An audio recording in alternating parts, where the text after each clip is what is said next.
We are ready, Master. Okay, thank you. Good evening, everyone. Let's continue with our study of Master YongHua's teachings.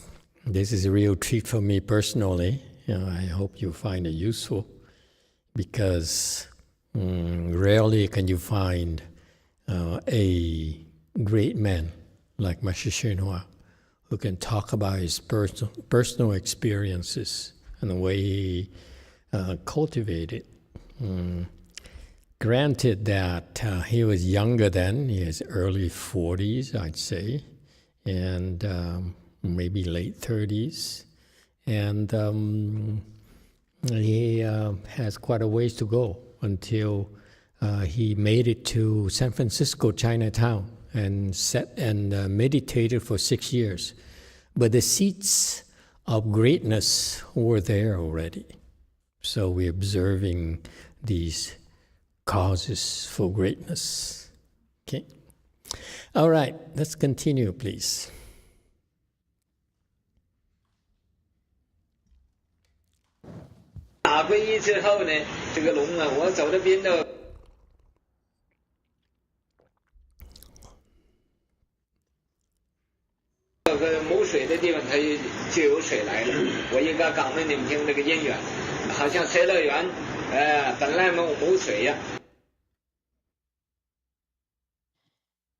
I'm telling you the cause and conditions for this. Western Bliss Gardens, for example, used to not have any water. 我各个水乐园造好了，搁到后边就有水来，有水来。为民也就因为我有龙的徒弟，我到。After I finished building it, water started gushing out in the back, all because of my dragon disciples. 到了美国，讲给你们听啊，我出门呢是不准落雨的。 Let me tell you something else. After I came to the United States, I have forbidden there to be rain whenever I go out. 我就是坐车到什么地方去啊？我都预先告诉我的徒弟，从这个宾馆出门呢，我就对他们讲，你。 Even if I am taking a car ride somewhere, I always tell my disciples ahead of time. 今天要管这落雨，如果呀，咱们 Today you have to control the rainfall. 在这一路上有雨落反去，我就要罚你跪49天，在佛前跪。If it rains while we are on the road, when we get back, I will make you kneel before the Buddhas for 7 weeks, 49 days as punishment. 跪着不准起身的，不准大便，不准小便，不准食液，面也肉都不准肉，再搁这要跪49天。Without getting up, without using the restroom, without eating, you won't be permitted to move but kneel there for 49 days straight.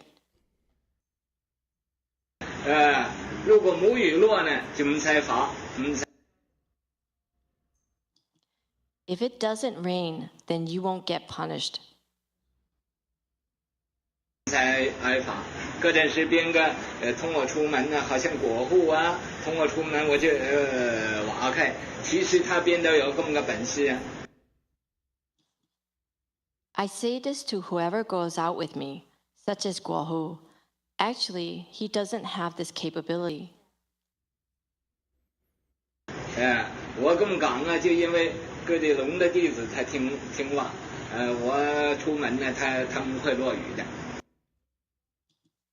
I say that because my dragon disciples are obedient and don't let it rain when I go out. 点解我话俾你们听？这个你们要是3步1拜呀，要诚心呢， I usually tell you that if you are sincere, when you do 3 steps, 1 bow. 在你们拜那个地方，前边下雨，后边下雨，你们拜那个地方不会下雨。It will rain in front of you and behind you, but not where you are bowing. 也就因为我有龙的弟子，你们如果诚心感动他们了，他们就会这么样做的。This is due to my dragon disciples. If you are sincere and inspire them to help you, they will do this. 你们感不动，譬如你一边拜一边打妄想啊，他们知道哦。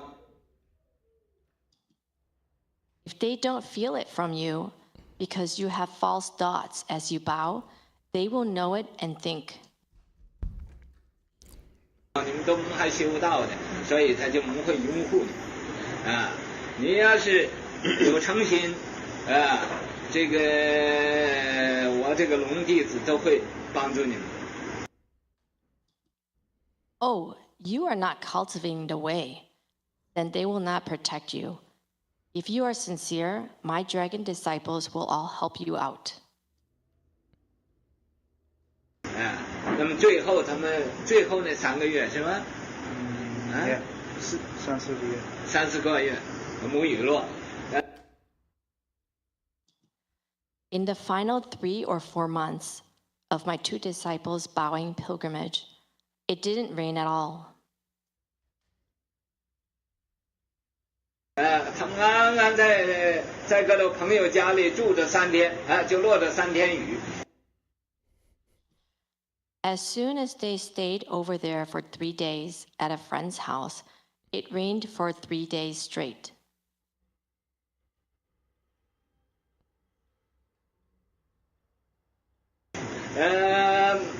我们住了去拜天又晴了。本来个人时是天天都会落雨的，西雅图但是他们拜的个人时呢就母雨落。Once they moved on, the sky cleared. It typically rains every day in Seattle, but when they were bowing, there was no rain. 我们拜呢就有雨落，就这么奇怪的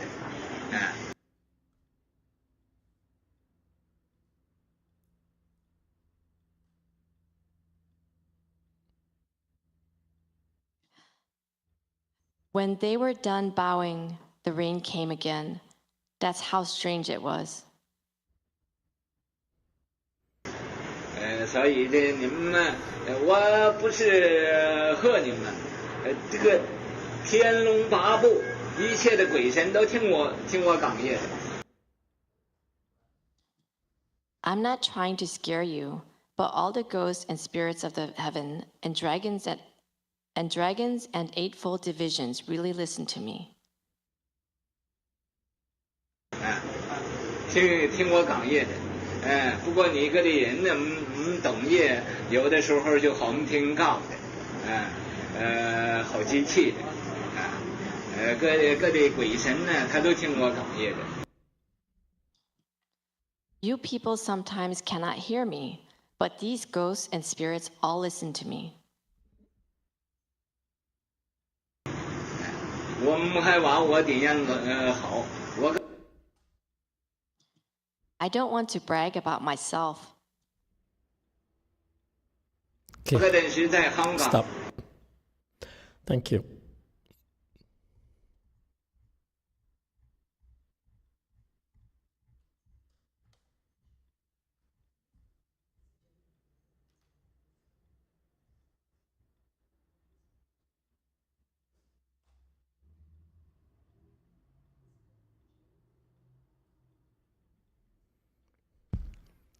So he's talking about his dragon disciples.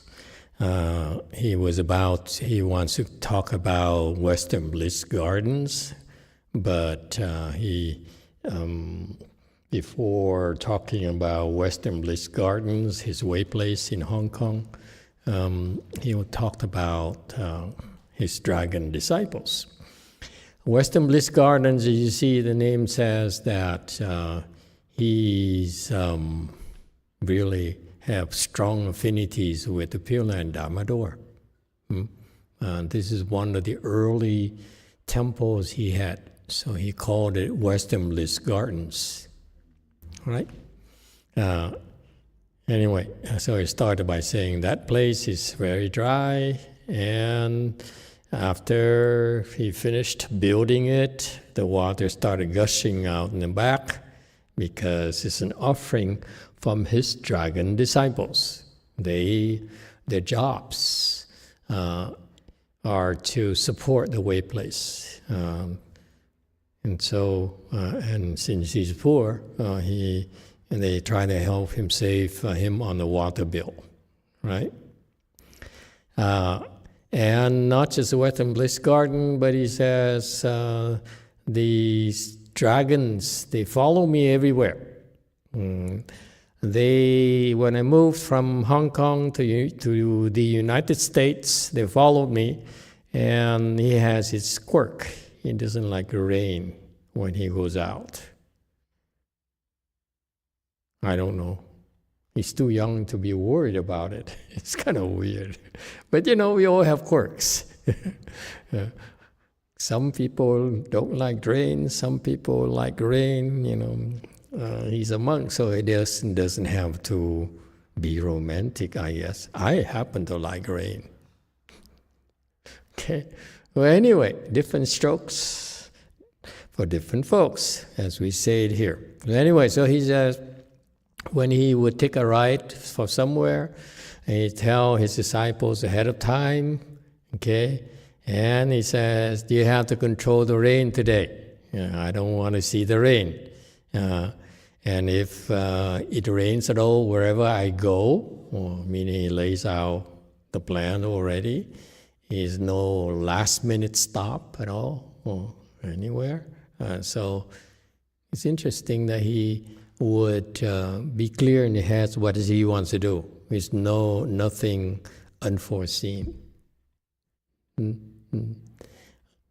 Okay, and so he says, if you drive me, you give me a ride, and if it rains wherever we go, you have to come back and you'll be punished, okay, for 49 days. Okay, without getting up, you have to kneel. You can't get up, can't use the restroom, you can't eat, and you have to be suffer for 49 days straight.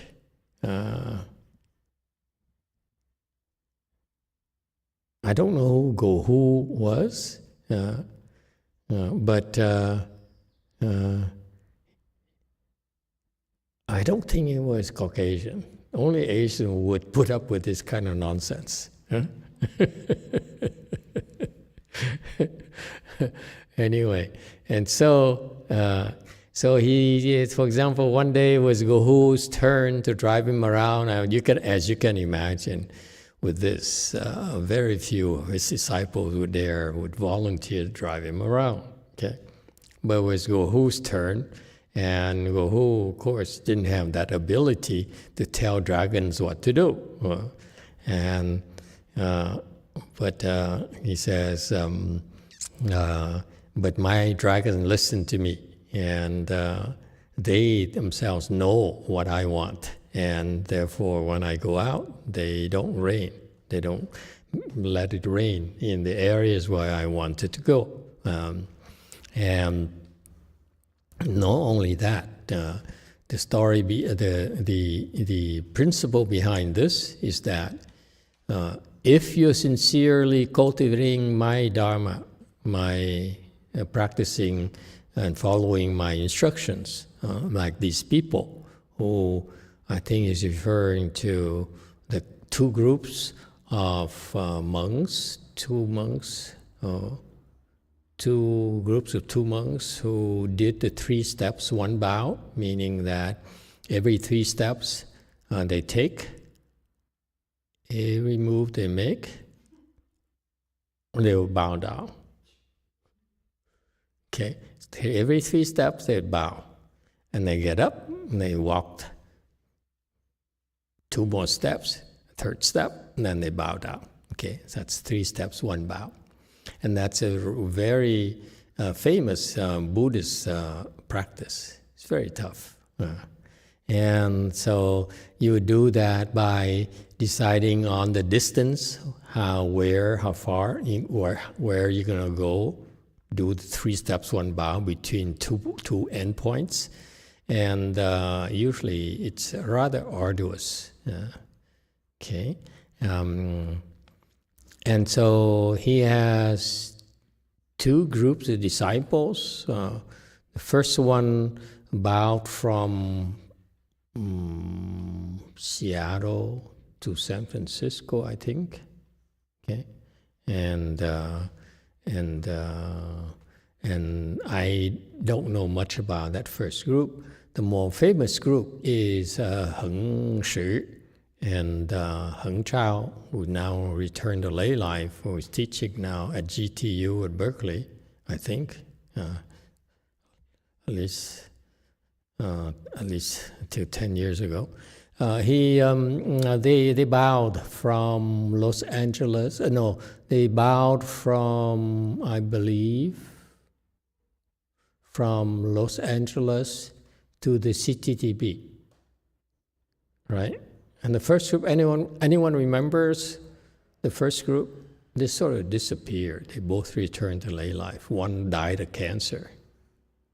But anyway, first group, I believe, bowed from Seattle down to, I don't know, LA or something. I don't know. But theirs was a little bit easier. I think they sort of like, I don't remember the details. Okay, it's so long ago when I read about them.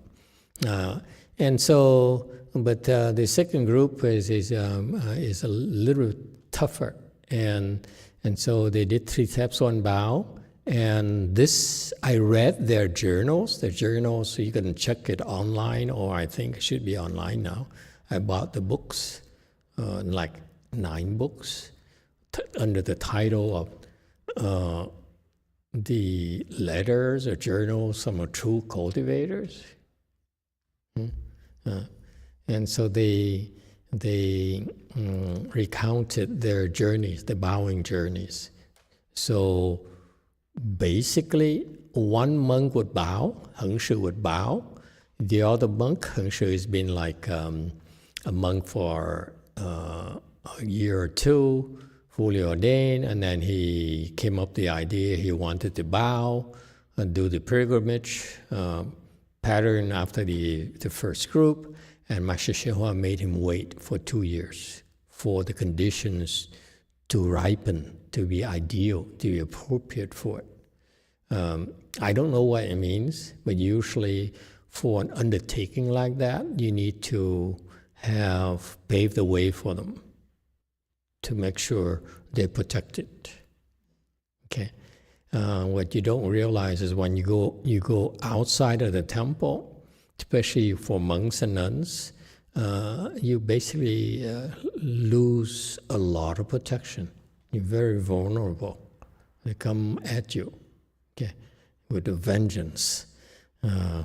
And so Heng Shi had to wait for 2 years, and then when they started, he would bow from LA, that Highland Park place, somewhere there, the temple they had. And then he went through, for example, Beverly Hills, and he said that in the smaller towns, people were kind of easygoing. But Beverly Hills, as soon as he got in there, the cops went out and said, "What are you doing?" And so they followed him all the way. Okay, and so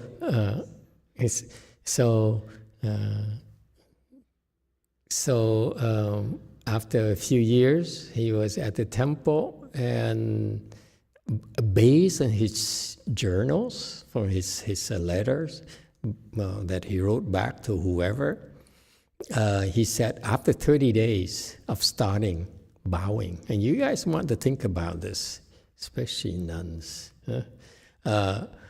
He, after 30 days of bowing, so that means he went through Beverly Hills, for sure, okay? 30 days. And he said, after 30 days, my body changed. So point number one, bowing is very, very wonderful form of practice, okay? If you bow at the temple, it's okay. It's very good. But what they did is they bowed all day, okay? They bowed. And then Heng Shu would bow, Heng Chao, or Dr. Van Hoven nowadays, that's what his name is, would drive ahead, okay? And then he would pick a spot where they would agree to meet there and then have lunch, okay? And then pick a spot. So Heng Chao sort of scouting around, okay? And he would do he'd drive an old beat up car. This is amazing. These people are crazy. I would not even go to Stonestown nearby here on that kind of beat up car. Okay. But they would drive all the way, we're planning to drive all the way from LA up to Seattle. Okay. How many miles is that? Anyone? ChatGPT.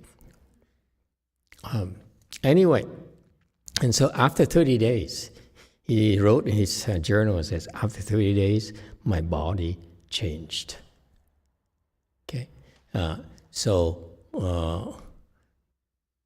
feel that after 30 days of bowing like that, because when I read his journals and how agitated and afflicted he was while waiting to go and so forth, and how he's preparing for it. After 30 days, I think he reached first stage Arhat.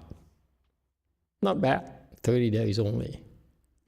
Wouldn't you like to read? Okay, it's so greedy, such women. Look at the man, only first stage, come on. Such low expectations. Got you. Anyway, so you see, it's kind of a cool practice because it worked. Because when you bow there all day, what do you have? Nothing to look forward to. It's such a beautiful practice.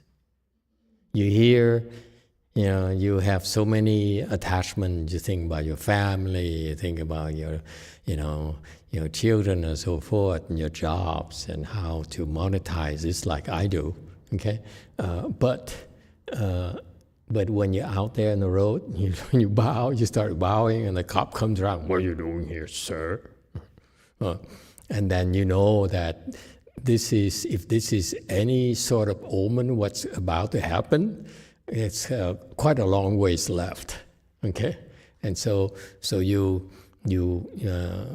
is the nature of cultivation. Why these people back then they didn't need temples. They would cultivate under a tree, in the rain, in the wind, and so forth, because it reduces dependencies. So he dropped a lot within 30 days. Okay, and that's wisdom. All right, and don't worry, you lay people, you drop it, but then at least it gives you the option to drop it.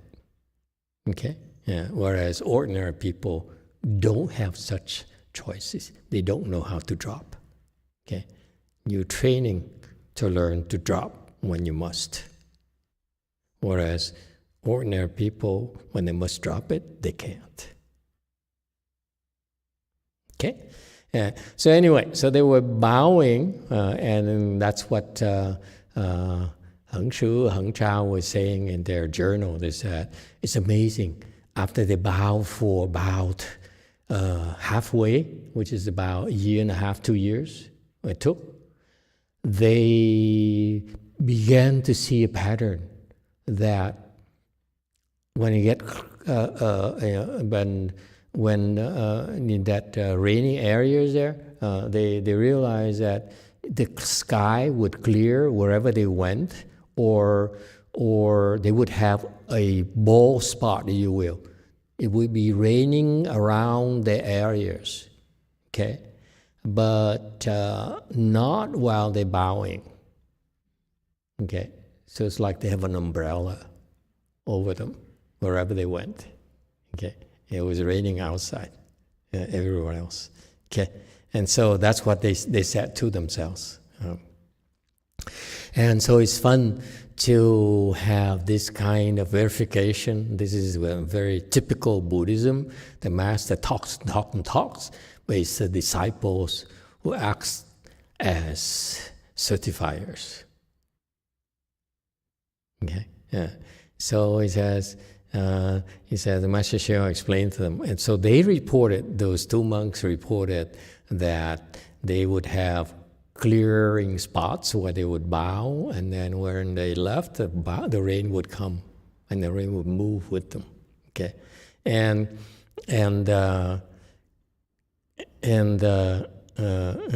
Master Sheo explained that's because of my dragon disciples, his dragon disciples.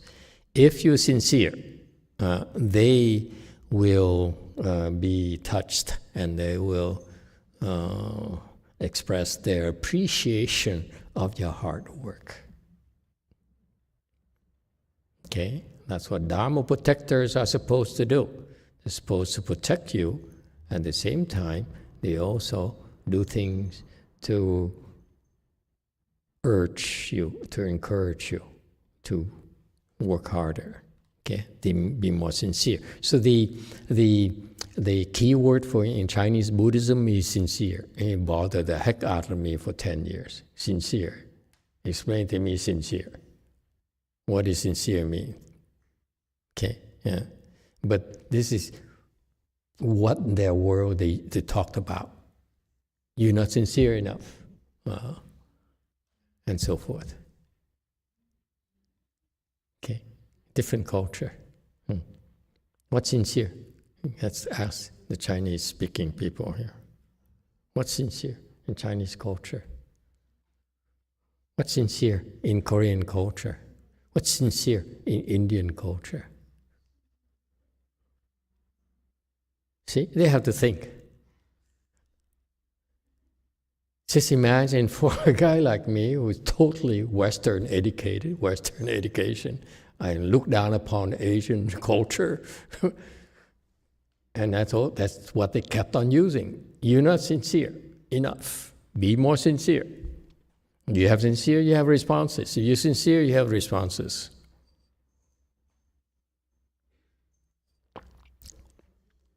No takers? No one? Vietnam? What's sincere? Yes, one. Master, I believe that when we talk about sincerity, when we do something that we, in our mind, we really do that thing. We really not okay. Yeah. You're an avid. You better wait after everyone has talked. When no one talks anymore, that's when, okay, don't spoil it for them. Now they don't dare talk anymore. Yes, sir. What's your brilliant idea? 6. Emitofuo Master, similar to what the abbot said. See? This is what I mean. That's what happens. Really? Seriously? It's just 100% involvement in what we do. 100% involved. Okay, that's sincere. Okay. Yes, 4. Emitofuo Master, I think I had an experience actually this morning about sincerity, because the first sit was, it was rough. I was tired, and you were doing that like head bob sit. And then the second sit, I said, okay, I have to get this together. And I actually became very sincere, and I sat up very tall, and I just told myself, you will do this. And it was amazing.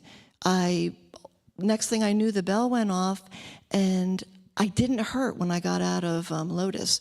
Usually it takes me, a couple minutes to get the feeling back, but I like jumped right up. And so I think it was my sincerity to say to myself, you are going to do this, and then just pulled myself up. So I think I kind of experienced that today. But very good. I did think that then I found the answer to meditation. So if you just sit up really tall, that you will not have pain anymore when you get up from Lotus. So I came back after lunch and I was really excited. Oh, And? total fail. Total Fail. But, at least I got it for a minute. You know why you failed? Because I was expecting That's it to right. go. You do it as per the instructions, and these stakes will come to you because you are so full of thoughts right now.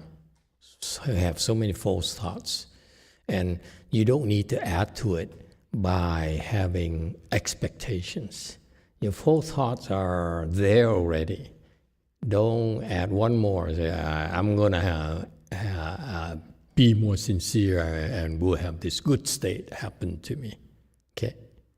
Stop it. All right? Yes, 8. Did you want to say anything? Look at her face. A yes, 2 in the back.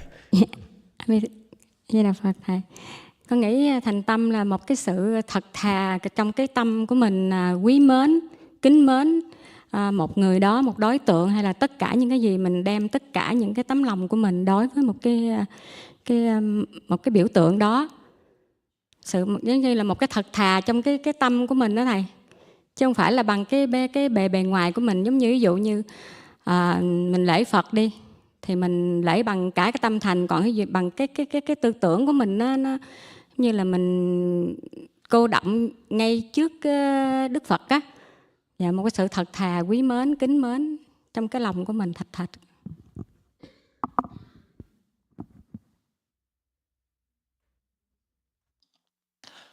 Emitofuo Master, so I think that sincerity is that you truly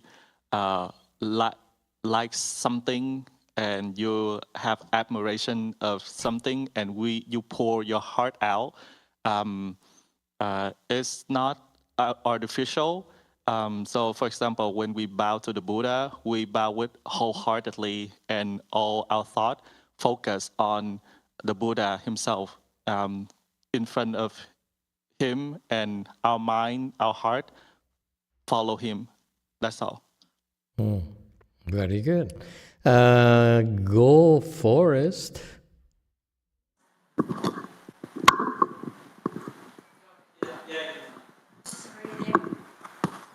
Dạ thưa Thầy, con nghĩ là sincere là mình cố gắng hết sức mà không có nghi ngờ.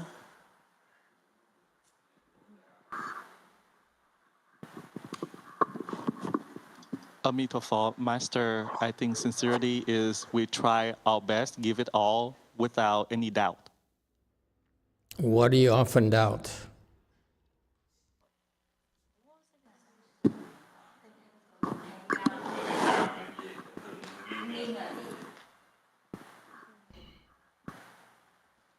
Con cũng không biết. Tại vì thường con, nếu mà con chọn tin một người nào đó thì con chỉ nghe thôi chứ con không có question. When you have doubts, what do you doubt? What's the nature of your doubt? Là con không được cái con muốn thì con nghi ngờ.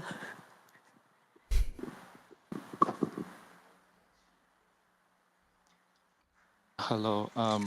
So Master she said that because if I wanted to believe, then I just listen and no question. And Master asked her, what do you usually doubt about? She said that when I don't have what I want, what I wish for, that's when I started to have doubt. Okay. Sounds familiar. Yes, 4. You believe this is so typical of women. You believe as long as you get what you want. When it's not the way you want it anymore, you say, maybe this is just a false promise. Yes, 4. Emitofuo, Master. I think that sincerity is when the talking, the thoughts, and the doing are the same. Not that, for example, it's not sincere if you or I thought about something or talk about something and then do another thing. Very good. So Latin-like. Yes, YouTube.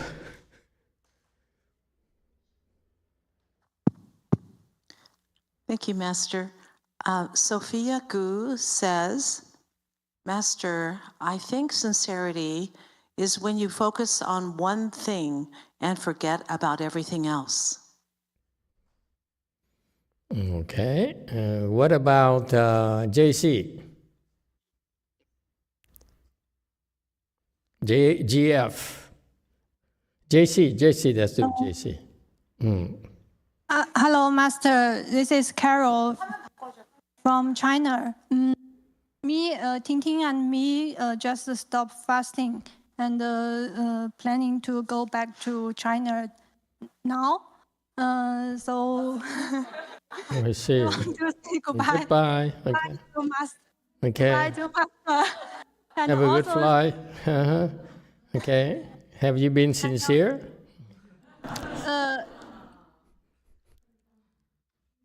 Pastor says, have you been sincere? Sincere is the meaning.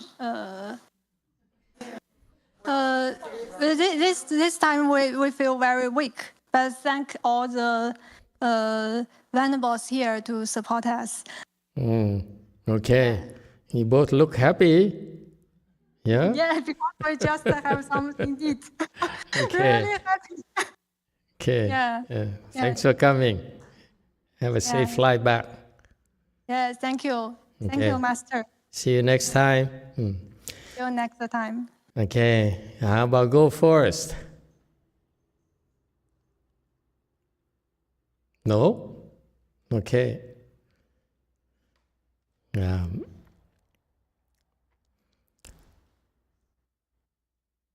Sincerity, now begin to understand why the Chinese leave it unclear. Okay, yeah. Because according to this teaching here, if you're sincere, there's a response. It's so beautiful, isn't it? So, in other words, never mind about sincerity. But what about a response? If you don't get what you want, don't be like the Go Forest lady who says, I don't believe you anymore. Okay? So what you do is, when you're not getting what you want, what do you do, Cordelia?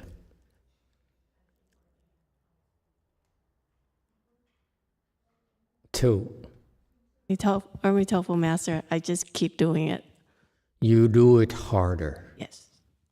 You do more, you do harder, until you get your response. Because bodhisattvas and Buddhas are not in the business of making you believe them. Unlike some people think. Okay? They are not, whether you believe or don't believe, they're still the same. They still feel good about themselves, I assure you. Okay? And so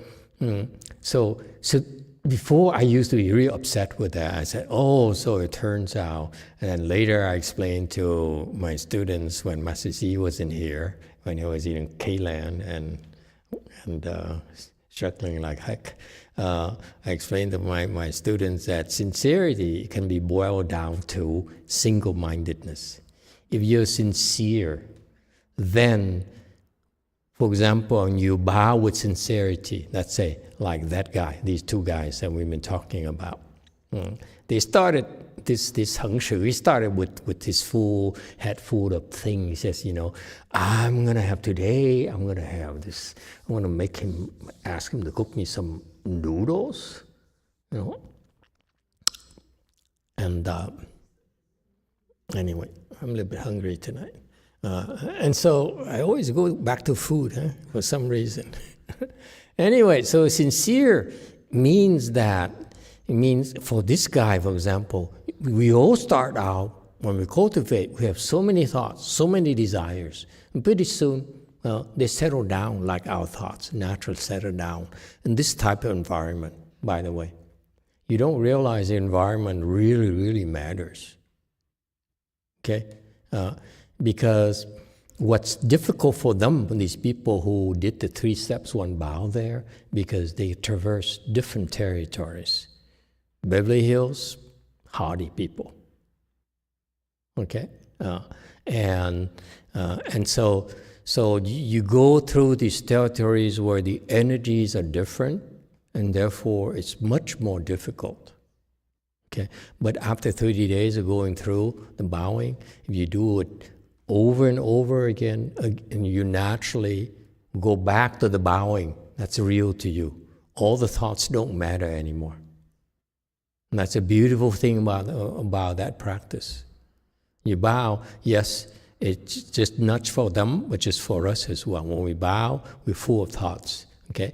And we just be patient, keep on focusing on the act of bowing, and naturally you become single-minded. Doesn't matter how much you like to think. You do it long enough, you become single-minded. And that's sincerity, because sincerity means that you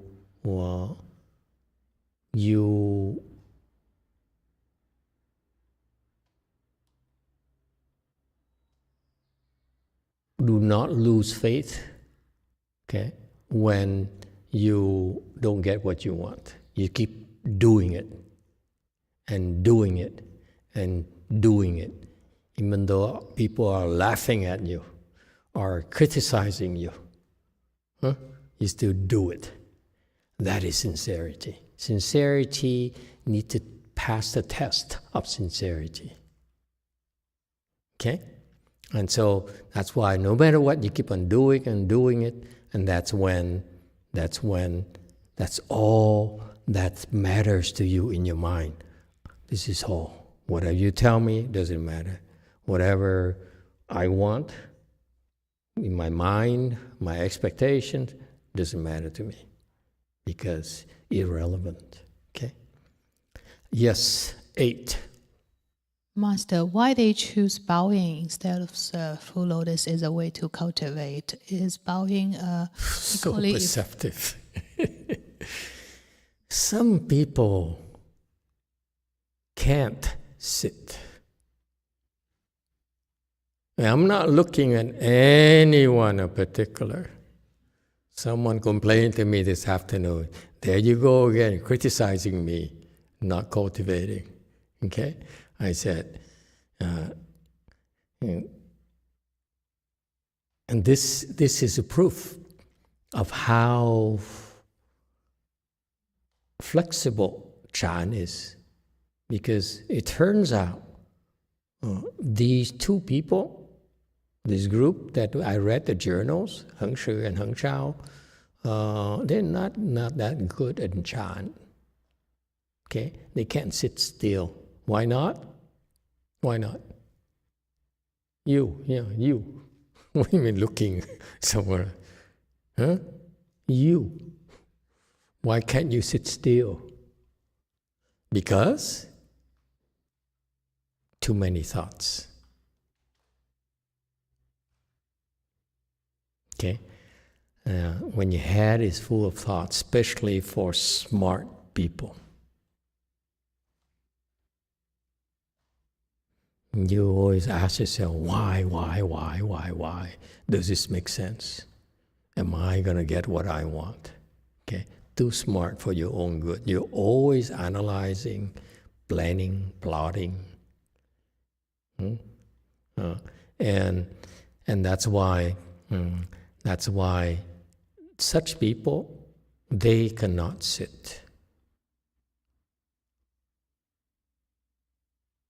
And in particular, so these two monks later got PhDs.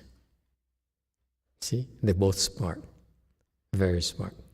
Okay, yes, continue. 8. Master, should I keep sitting or try to bow instead? Are you smart? I can't sit. I don't know whether I'm smart or not, but I'm having a hard time sitting full lotus. Yes. I don't know. Hey, what do you think? How will you train when you complain to me that you don't like sitting? Huh? I don't remember anymore. Each person is different. I was so desperate back then. There's too many characters. I had to come up with different things to give them shortcuts. Yeah, what do you remember how you were trained? I actually don't remember what I said, but I realized I didn't realize I had so much physical issues that my spine was blocked. So sitting was hard. So I actually just kept trying, and then I did exercises. It took me a long time. And I remember participating in Chanqi for like so many times, and then I couldn't really follow schedules. But then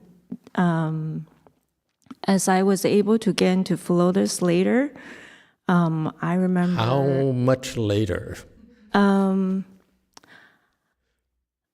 Well, I was able to get into Full Lotus, but I couldn't sit for a long time too. So after, I don't remember how much later. I think it took a couple of months. And then on and off, half-heartedly for a while, maybe over 6 months. And then it took me a while to get up to 1 hour and 2 hours. But I remember that after I could sit 2 hours, all of a sudden I could feel an area behind my spine that I never had sensation there before that I was aware of. Okay. And after that, it was much easier. It became easier over time. So I'm not sure if she has the same, she probably has some physical, therefore my chi was very stagnant. Like it's still like weak and stagnant. It's not, that was never addressed, but I sort of discovered over years. Yeah, it turns out, for example, Thomas, when he first came, he couldn't sit at all. And then he couldn't sit long. And so we have him bow around the Lu Mountain Temple during the Qis. So actually they have a small group of people who couldn't sit, to bow around that's two-lot house. Okay, basically we bow around the periphery. And so yes, bowing would be a good thing to try. But you have to bow for a long time. Because bowing itself will bring to single-mindedness. Naturally. It's a very good form of practice. Okay? Yes, you could try. Wei Mao. Hi, Master. My body's pretty flexible from practicing martial arts all my life, except for my left hip, which I snapped my femur in half sparring one day, and there's a metal rod in there, and so I'm only able right now to do half lotus, and I'm not sure I will ever be able to do full lotus if I cross with my left foot over my right foot first.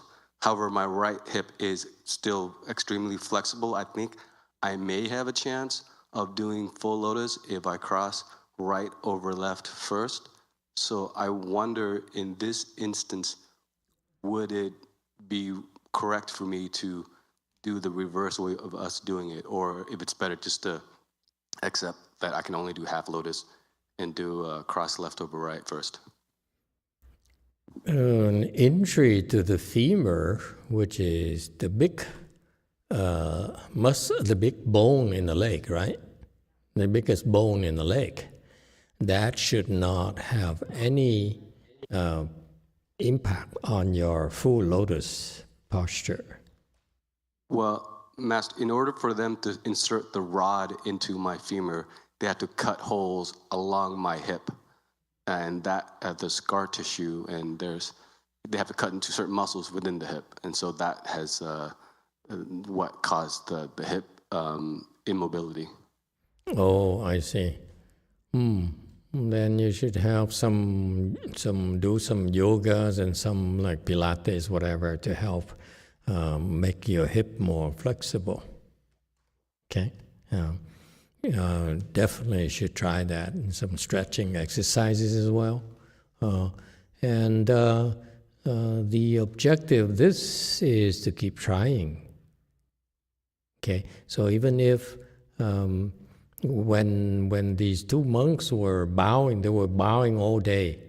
Okay, and primarily because they are no good at sitting, but they could sit. So at night they would sit in their station wagon, old station wagon, and they would be reciting the sutras or mantras or whatever.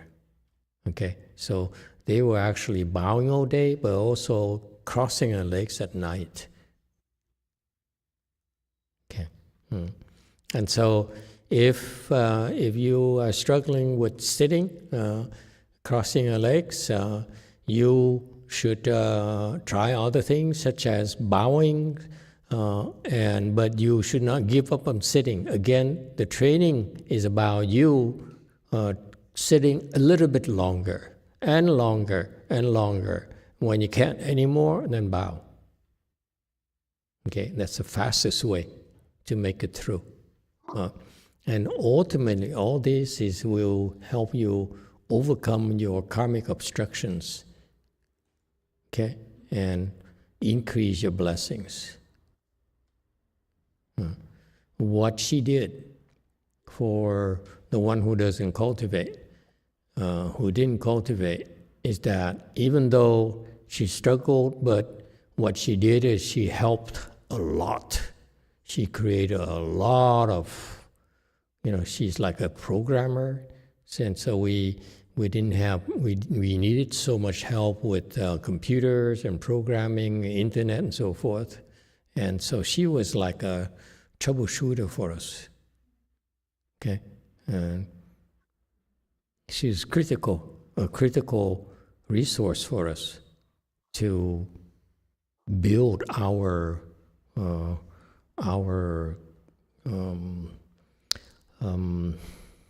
information systems. So the blessings will carry you through. All right, where were we? Anyone? Oh, in the back here, two. Dạ Phật thầy. Dạ con cũng gặp cái trường hợp con rất thích ngồi thiền, nhưng mà con bị hồi đó con bị xe đụng rồi cái xương sống số 4 của con dưới đây nó bị lòi cái đĩa sụn ra, bác sĩ đáng lẽ phải bỏ cây sắt vô. Và xương sống con nó bị quẹo phía trên đó thầy. Nhưng mà con thích ngồi lắm, nhưng mà con ngồi chừng khoảng nửa tiếng thôi là nó đau hết cả cái vùng mông với cái vùng chân của con. Nó đau nhiều lắm, nó đau thật đau. Như vậy con cũng vẫn tiếp tục như lời thầy dạy là cũng được hả thầy? Hay là phải bỏ?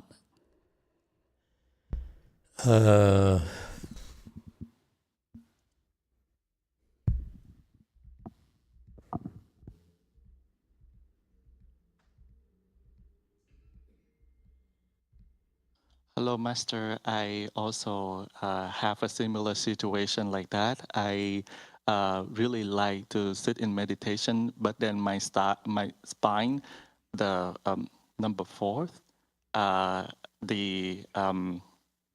When you say number 4, is it from the bottom up or from the top down? Oh yeah, bottom up. Okay.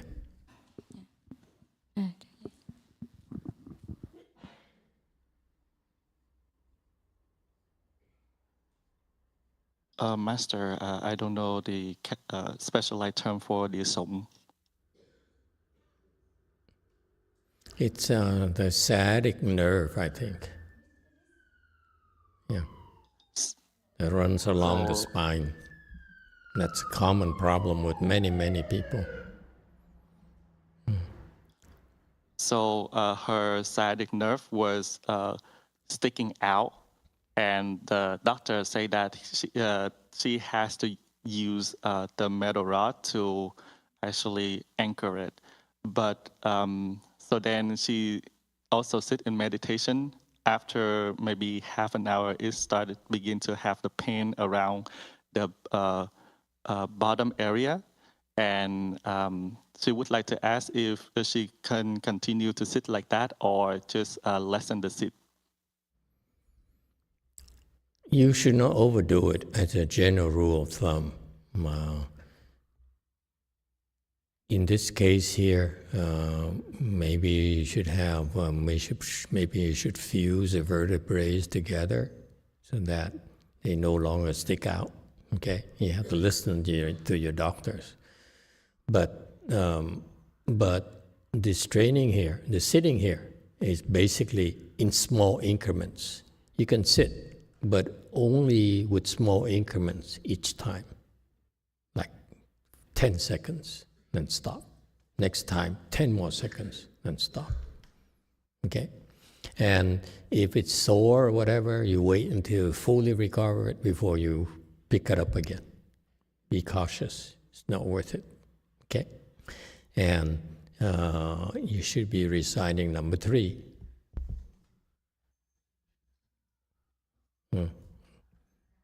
I taught a disciple, Master YongHua, who also has similar problem with sciatic nerves, and he recited number 3, it went away. I don't know what happened to him nowadays, but it's Vietnamese too. Maybe it works better for Vietnamese. Anyway,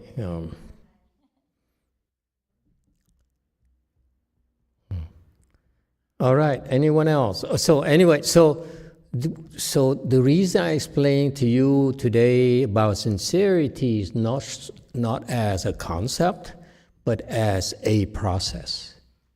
Sincerity is developed. I taught you the process of developing sincerity. That is, you keep on doing it in spite of all the thoughts that arise in your mind. Okay? More and more. Do more, a little bit more, a little bit more. Okay? Eventually you do that, then you naturally will become single-minded. Okay? Whereas after you acquire the wisdom or the skills, then in the midst of all this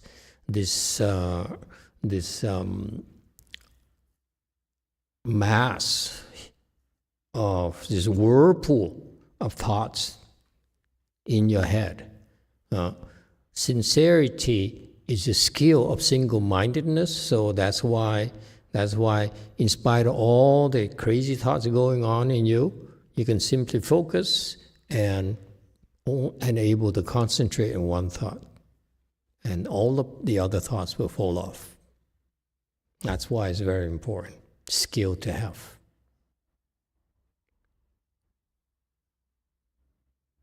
Okay, and in a Chinese culture, they like to use the word sincere because it's more like blind faith to me. Okay, meaning that they pray to Earth-store Bodhisattva for something, and And they keep on praying and praying and praying and praying and praying until they got what they want. And that's how they teach sincerity. You keep at it until you get what you want. If you're sincere, you keep at it until your wish is fulfilled. And that is faith. You keep at it even though you're having so many problems. You keep at it because you have faith that Erstwhile Bodhisattva will grant your wish. All right? Anyway, it's an ongoing topic. Let's continue. And so,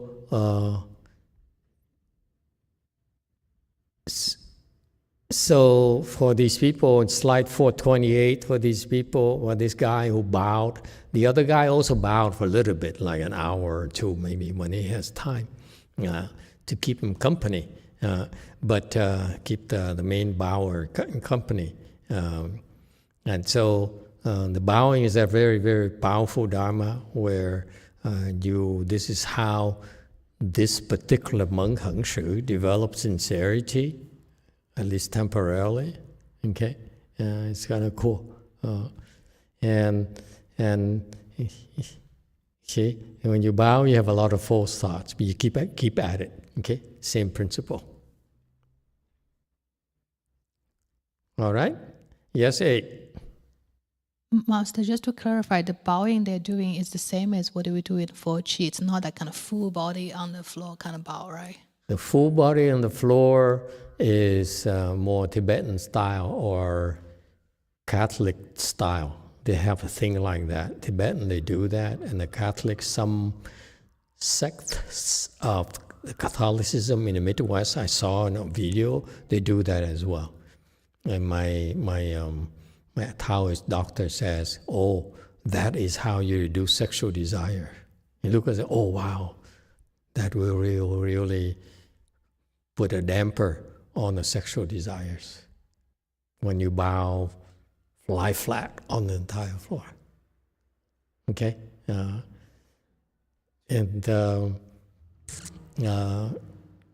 So those of you who are bothered by sexual desire, you could try that.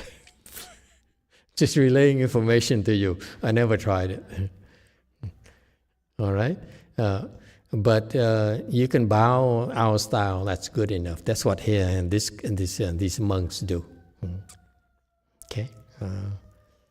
You don't need to lie flat. I never did it. To me, it's uncool to lie flat. This is the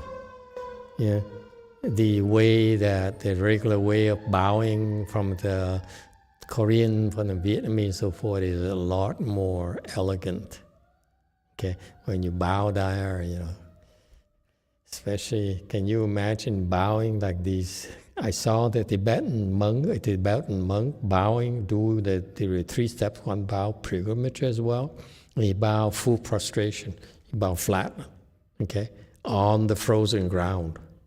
That's impressive. So it takes a lot longer, as you can imagine.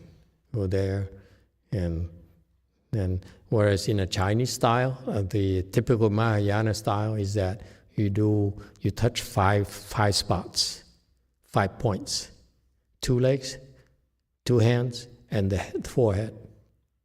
So that's our style. And that too, I believe, will also reduce sexual desire. But what do I know? Okay? It's been... All right. 429. So Master YongHua says here, the dragons, when they watch you do things, when they can tell that you're sincere, the dragon disciples will help you out. Okay? Yes, in the back.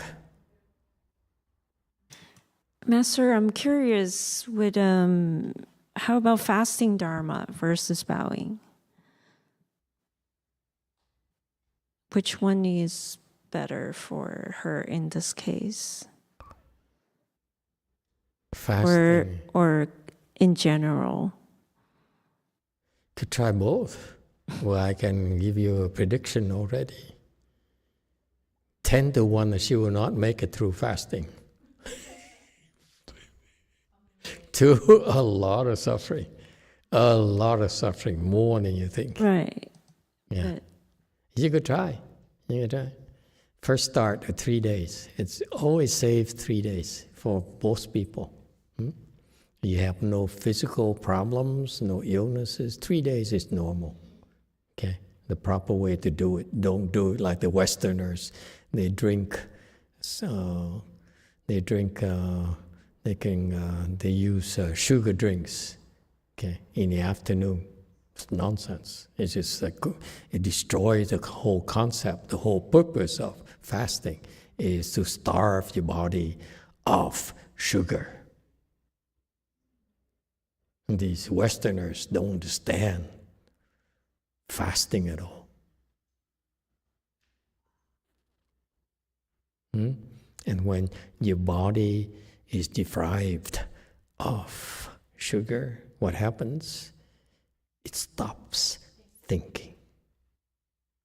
That's why it works so well for us.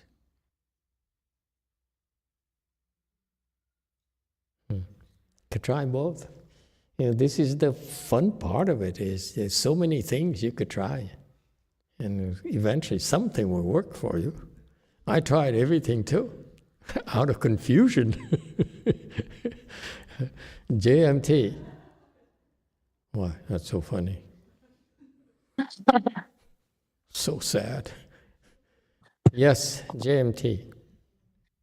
마스터, 이거 지금 지금 뭐 진심이나 지금 절에 관한 질문 아니고, 지금 아미타불 불칠 기간인데, 이렇게 도반들하고 얘기를 하다가 아예 딱 인스트럭션으로 지정을 해서 관세음보살 연부를 해야 되는 사람들이 있는 거예요. 그러니까 딱 그 사람한테 특정 관세음보살을 해라라는 게 인스트럭션인데, 이제 도반들끼리 얘기를 하다가 이제 질문하게 됐는데, 이렇게 불칠 기간에 아미타불을 해야 되는데 인스트럭션이 관세음보살인 경우에는 둘 다 해야 되는지, 아니면 일시적으로 일주일 동안은 그냥 아미타불에 집중해야 되는지 질문드립니다.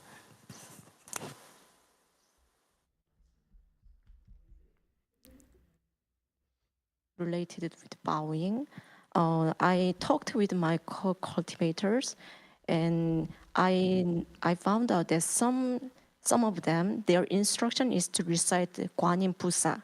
So in this case, should we concentrate on the Amitabha, recite Amitabha during Fochi, or should we recite both? That's my question. Recite while bowing? I don't understand the question. So some people, their instruction is recite Guanyin Pusa instead of Emitofuo. Okay. But this time is Fochi.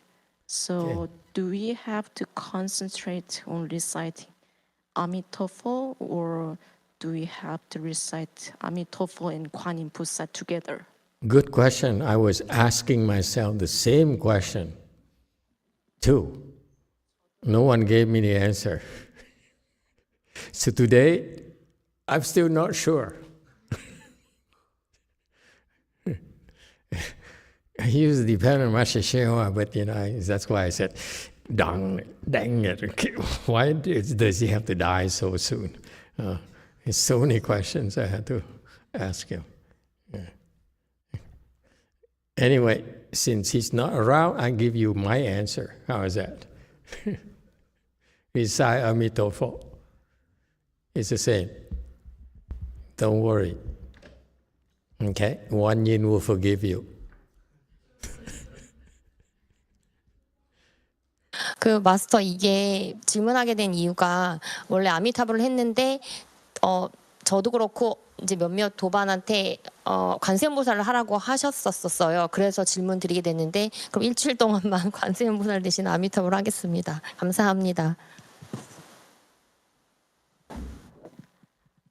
So I asked this question because some of them has their instruction is recite Guanyin Busan, but for this week I will recite Emitofuo. Thank you. There you go. Good girl. Okay, anyone else? Yes, 8. Master, so when I practice bowing at home, do I recite something or listen to something or just focus on bowing? When you bow at home, you should make sure that your family is not seeing it. This is, for Western educated people, it's sort of like demeaning, you know. You lower yourself to someone else? Are you kidding me? So that's the biggest problem you have at home, is that you cause this adverse reaction to your family members, which is not conducive to your practice. When we practice, we don't want to create afflictions to our people, to our family. So you make sure you have a time, you negotiate, you say, this is my time, so forth, and you go and you disappear. You don't flaunt it in front of everyone. Listen, I'm bowing and you're watching TV. Loser. And after a while, you got your samadhi, you look and see. No, we're very discreet. When we cultivate, we don't want people to know. And that's why I love about Master YongHua. You walk by him, he's just an ordinary monk, ordinary person. You worry for his clothes, you see he's just an old fart. I mean, okay. Whereas the rest of us, we walk around looking like a nun. Anyway, so you make sure that you don't draw attention. You have quiet time for yourself. And do you contemplate someone? Something, well, would help if you have some kind of image. You have a photo of Amitabha Buddha, maybe, okay? Or Medicine Master Buddha or something. One in something. Okay. Put it on the wall after you're done. Put it away. Family members are very territorial, okay? And so you can do that, okay? Eventually you get used to it, you see it and you contemplate. As you see it, you contemplate, either as a statue, image, or whatever. You contemplate, you bow to that, okay? And that's all you do. You go and you bow, and you first start by, I think I taught you how to bow, right? Mechanically, you need to start first how to do it mechanically, how to do it properly. And then once you get it done, you have the hang of it, and you don't have to think about it anymore. It becomes autonomous, like a Tesla. Okay? Not I'm promoting FSD, okay, folks? Don't do that. You're going to kill yourself. Anyway, so you bow, if you get the hang of it, you don't think about the mechanical process anymore. That's when you focus on the image. Okay? You bow.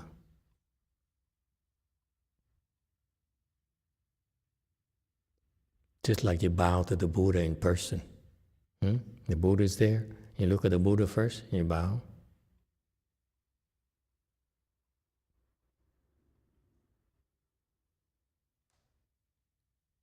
That process, right there. Okay? Anything that you like.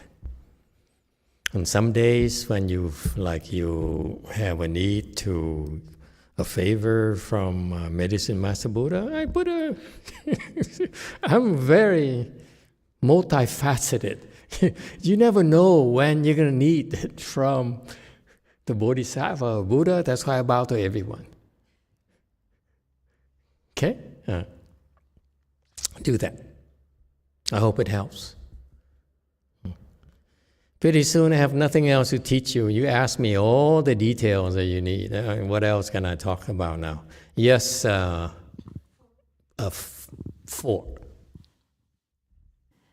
Emitofuo, Master.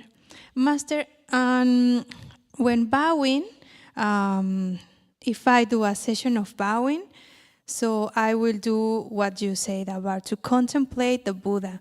But can we bow to not only one Buddha, but like all Buddhas and all Bodhisattvas? And if it is possible, how is the contemplation in that? I don't know if you get me. All Buddhas? Yeah, or maybe I have to only bow to one. It's on and on and on. I should give you 4. It's still not enough. How many Buddhas do you know? Give me a number. Yeah, no, I don't know. It's unmeasurable. Which Buddha do you know in Puebla? Okay, maybe I didn't know how to ask. I mean, like, if I am bowing, maybe I say, okay, now, first, I bow to Shakyamuni Buddha. Yeah. Then, second bow, I bow to Emitofuo. Yeah. Third, I bow to Yao Shurulai. Then Amen. I bow to Wanjin. And then I continue reciting the Buddhas and Bodhisattvas. Mm-hmm. And then I start again the same routine. Yeah. Is that correct? That's what Master YongHua did when he first started. He bowed when he was like a teenager, he started bowing, and he was doing like several hundred bows a day. And he first bowed to his Buddha. Then he bowed to Wanyin Bodhisattva. And he said, wait a minute, then what would Manjushri feel about me? So he bowed to Manjushri. Then he said, wait a minute, universal worthy. I don't want to make him feel unwanted. So he bowed and so forth, and on and on and on. Pretty soon, each day he was bowing to 800 different people. Master, I think the Patricia is mentioning about the 10,000 Buddha's name. 10,000 Buddhas? Yeah. No. Oh, stop. No. Thank you, Lord. Thank you, Veneration.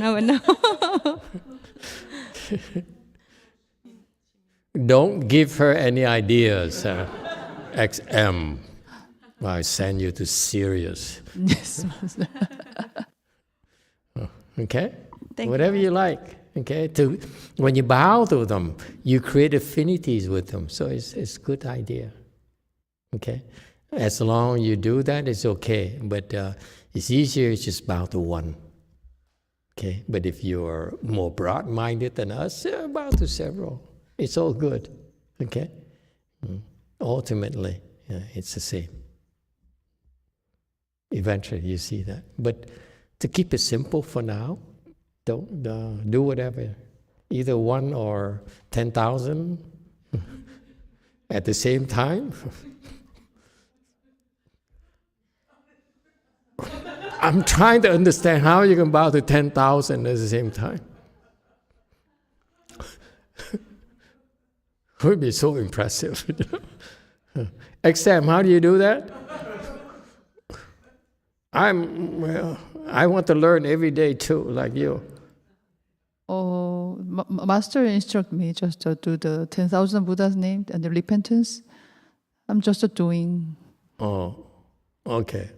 Charam Sunim, how do you bow to 10,000 Buddhas at the same time in Korea? You have that? Never mind. Okay, now there's so many questions. YouTube. 네, 입주 장광우님의 질문입니다. 절수행에 대해 질문드립니다. 마스터께서 저를 의도적으로 빨리 하지 말고 천천히 관을 하면서 해야 일심이 될 수 있다고 가르침을 주셔서 최근에는 천천히 하고 있습니다. 근데 100배가 넘어서 절 횟수가 많아질 때 때로 몸에 기운이 돌면서 제가 의도치 않는데 몸이 자연스럽게 빨리 움직이면서 절이 빨리 되어질 때가 있습니다. 이러한 경우에 절을 천천히 하려고 의식적으로 몸을 조절해야 되는지 여쭙습니다. I have a question about bowing practice. So Master said, do not bow fast, bow slow, contemplate, then you can do one mind.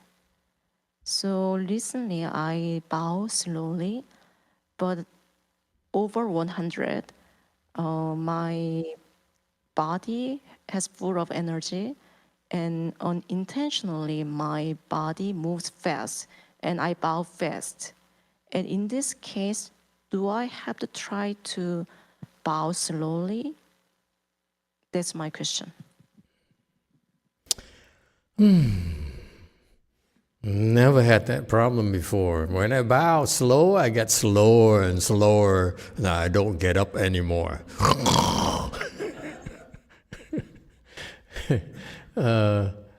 You want faster? Sure, we make it natural, but once you remember, you try to go back to slow. Because it's not the fast, it's not the speed, it's about contemplating. Okay? You contemplate. So the slowing down helps you contemplate better, but if you're going fast and you still can contemplate, you can see the image in your head, it's okay, you can go fast. See?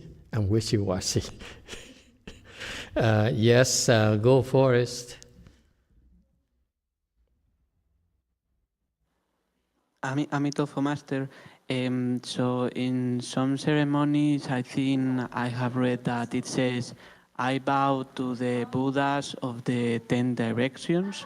Yes. So in that case, for example, how could we contemplate that?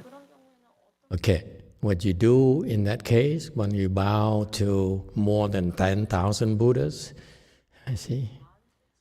I thought I'd get away with 10,000, but no, it's like all Buddhas of 10 directions.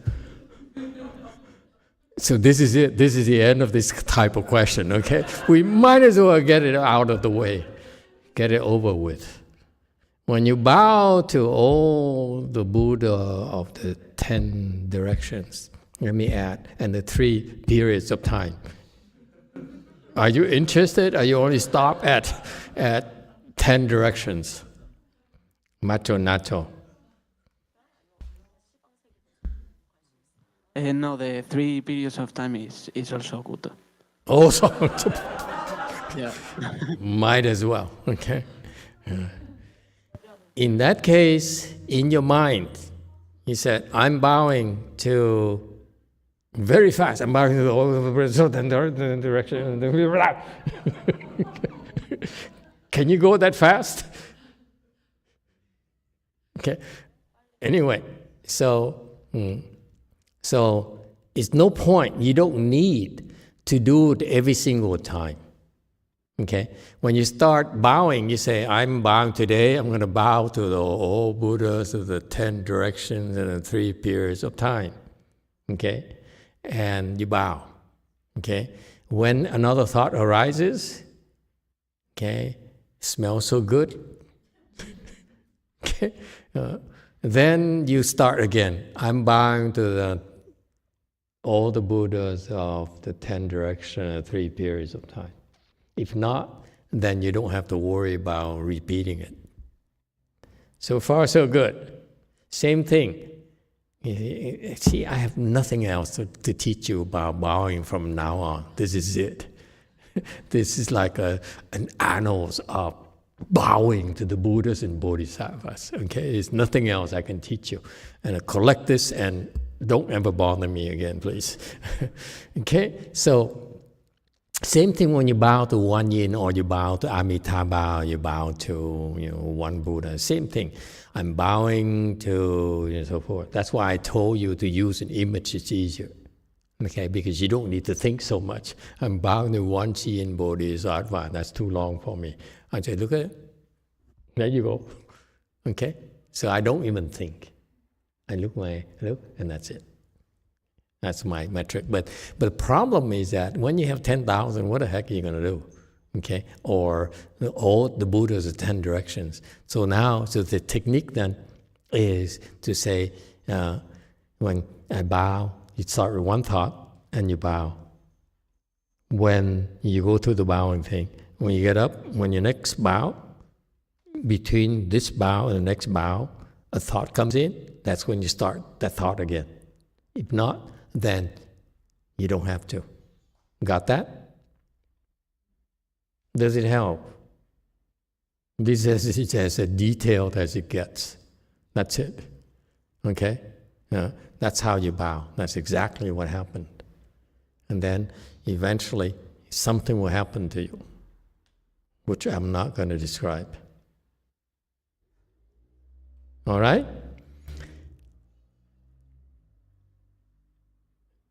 Does it help, Nacho? Master. Okay, there you Thank go. you.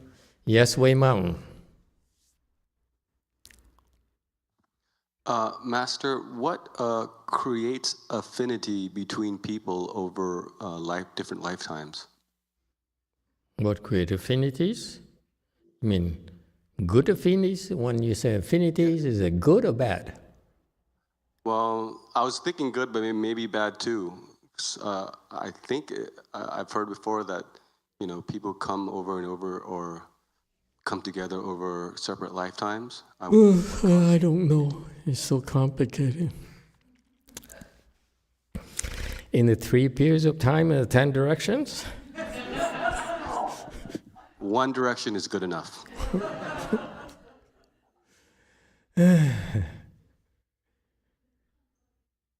Where did you guys come from? Why can't you be like a typical Buddhist disciple who sit there, oh, so wonderful. I don't get anything of this. I better come back the following day and be confused again. I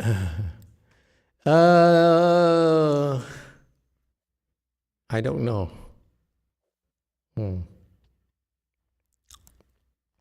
What was the question again? What creates affinity between people? Amazing. When I don't want to answer, I forget it right away. What affinities? I don't know. Usually it's what I call karmic debts. Okay, meaning, for example, for the bodhisattvas and the monks and nuns, when you give us something, that's a debt we have towards you. Okay, and therefore that debt accrues interest, and we have to pay back with interest. So therefore, you, when you give something to the Sangha, you're creating affinities with the Sangha. Okay? They owe you.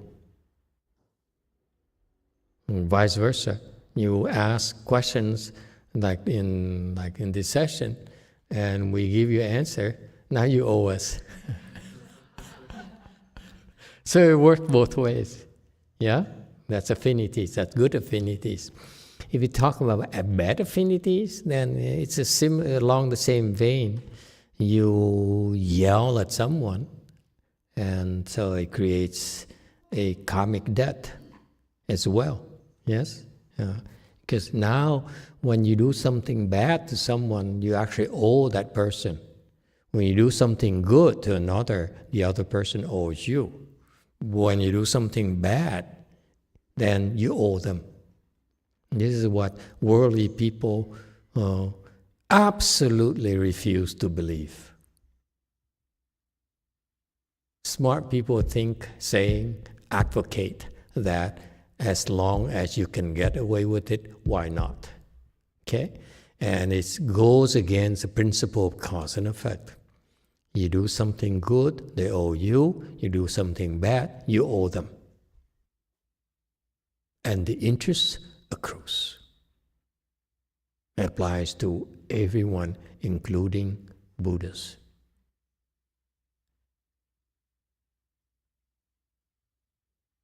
So that's why, for example, the Buddha, Shakyamuni Buddha, when he came to our world to become Shakyamuni, his arch enemy, Devadatta, that he followed the Buddha and he took refuge under the Buddha, became a monk, and got training from the Buddha so that he learned all the tricks of the trades, all the spiritual skills, so that he could kill the Buddha.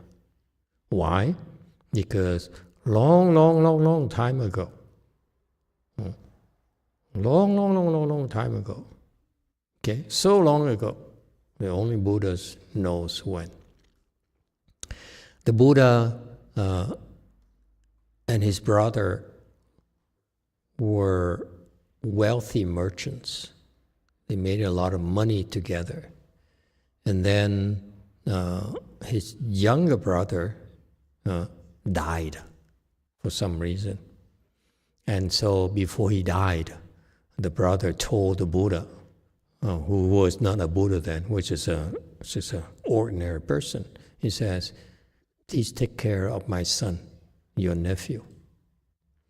And so the Buddha said, I promise you, I will take care of your son. Have no worries. So after his brother died, the Buddha took the nephew, talked to the nephew and said, you know, nephew, it's just you and me now. And I promised my brother I'd take care of you. So have no worries, okay? I will take care of you. So he took the nephew on a walk, and they walked up a beautiful, beautiful mountain. The scenery is gorgeous, okay? And they were looking at the scenery, and the Buddha said, you like it? He said, yeah. The nephew says, and the Buddha pushed him off the cliff. And that was Devadatta.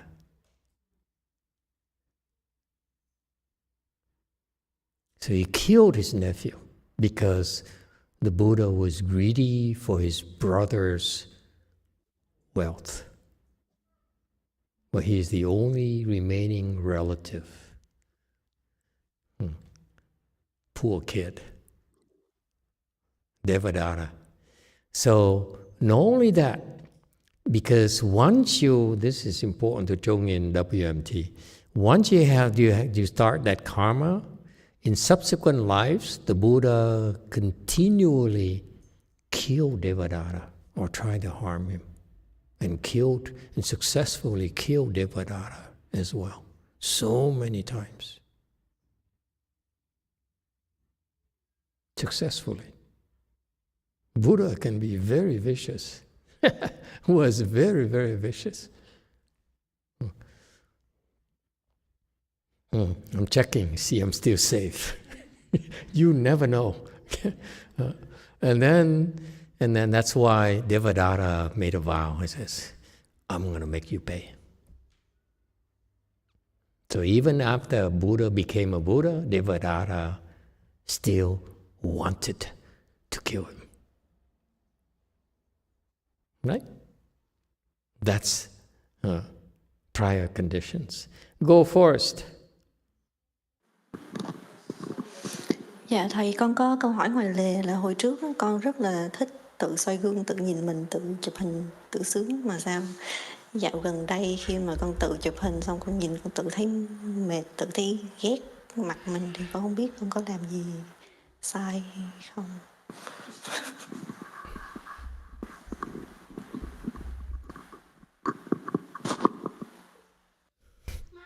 Master, I have a question off the topic. Is that I usually like to look into the mirror and take a lot of selfie about myself and be happy about myself. But somehow nowadays, I feel like self-conscious. I feel very tired and even hate myself. I don't know if I have done anything wrong. Your timing is perfect. You see, this is what we talked about here. This is what your wife got away and discussed things of wisdom. And so you used to take selfies. It's okay, don't worry. Take selfies, and you liked it, yeah? And now you don't take them anymore because you feel tired and you don't like look at yourself, or what? What's the rationale behind you're not taking selfies anymore? Không, con vẫn chụp nhưng mà con nhìn lại con mệt thôi. Nghĩa là vẫn thích chụp nhưng mà nhìn lại thấy nó Look so tired. Yeah. Yeah. Before you look like more attractive. Now you look so unattractive. Dạ không phải. Now you're worried about it. Okay. Do I get something wrong? Aren't you glad you don't understand English?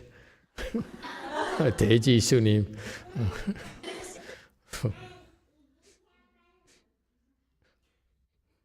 Dạ con vẫn thích chụp, con vẫn thấy xinh nhưng mà không thích, không thấy. But you don't like this. I don't understand the problem. So you still you find yourself attractive, and you still like taking selfies. What's the problem? That you have to ask in front of everyone? Now you know who the selfie girl is at the temple.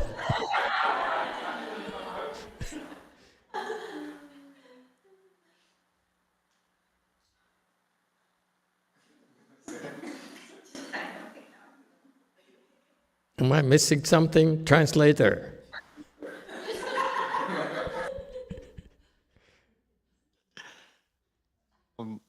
Master, I think that she says she likes to take the picture, but then when she look at her picture, now she feels very tired of herself.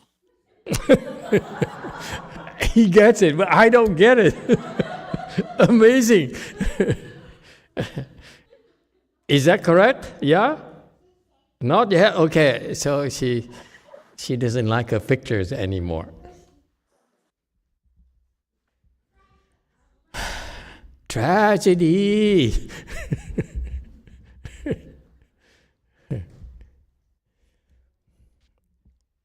So what's the problem?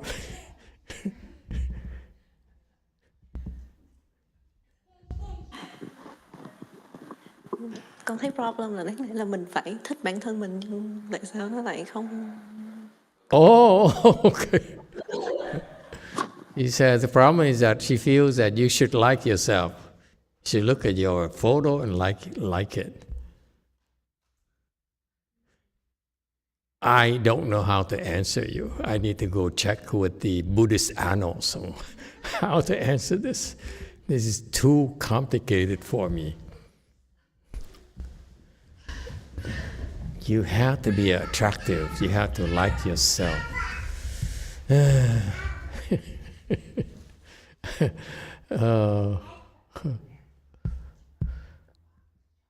Help. Okay, someone help me out. I'm no good at this. I admit defeat. I'm stuck now. Yes, 8. Help her out, please. Thank you, Master. I think if you want to like yourself, doesn't mean you should like yourself. You can like yourself in different ways. Okay. I don't That's like true. selfie. That's a good point. I'm going to ask the lady. When you look at your selfie, what do you like about your selfie? And what do you hate about it? Giờ tại con chụp những It sounds like con đẹp voice. What do you hate about it? Tại con nghĩ con đẹp cho nên con chụp nhưng mà giờ con chụp xong con nhìn con thấy You're ugly. nó không to. Dạ.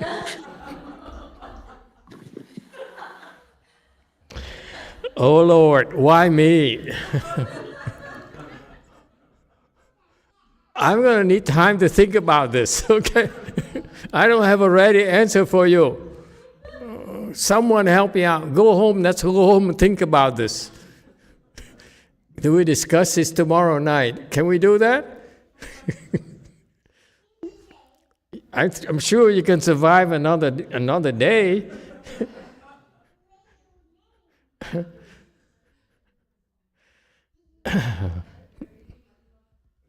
Yung, what do you think? You have a quick answer for us? You're older, you must have some wisdom.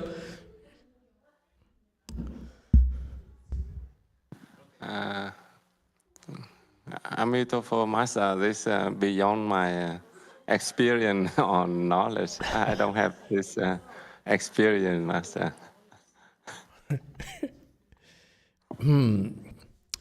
Any woman? Yeah, and Jane. No, I can't sleep tonight because I'm stuck for the first time in my Dharma propagation, Dharma speaking career. I am at a loss. Yes, for. Emitofuo Master, for this lady, there's a selfie app.